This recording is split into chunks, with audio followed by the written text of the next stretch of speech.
په کابل او ټول افغانستان کې د اسلامي امارت لخوا څه روان دي؟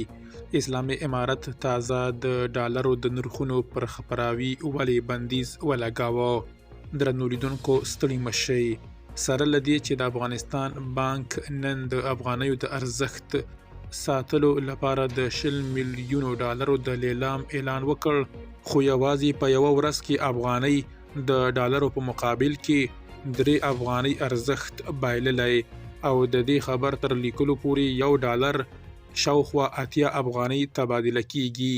پرله پسې د ډالرو پر وړاندې د افغانیو ارزښت له کمېدو سره اسلامي امارت د ډالرو بولي یا لیلام بند کړ او د نرخونو د کنټرول لپاره یې صرافیو ته امر کړی چې د ډالرو نرخ پر ټولنیزو رسنیو نشي اعلانولی.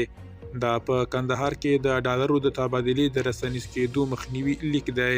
په ورته مهال د افغانیو د نشتوالي له وجې د دولتي کارمندانو تنخواوې هم ځنډېدلې او د تېرې میاشتې تنخواوې نه دي حواله شوې.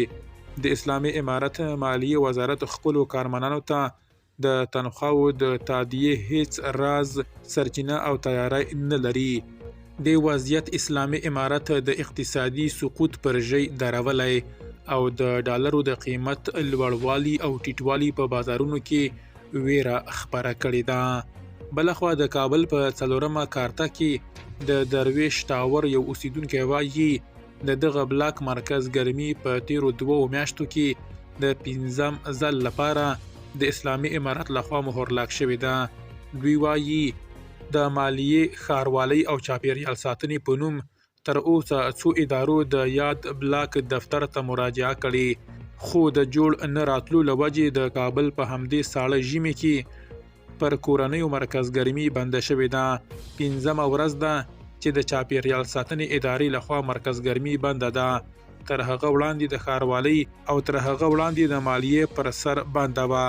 ماشومان مو یخ ناروغان کړي دي. د دغه بلاک اوسیدونکي وایي له تیرو 5 ورځو راهیسې اوسیدونکي د چاپیریال ساتنې، ښاروالۍ او نورو اړوندو ادارو پر دفترونو ګرځي. لاسلیک کوونکي ته له سهار څخه تر 2 بجو ایثار وو چې په غونډه کې دی. وروسته له لمانځه په بهانه لاړ او بیا 4 بجې شوې. کارمندان رخصت شول او کار مو سبا ته پاتې شو. درنو لیدونکو له مالتیا مو مننه.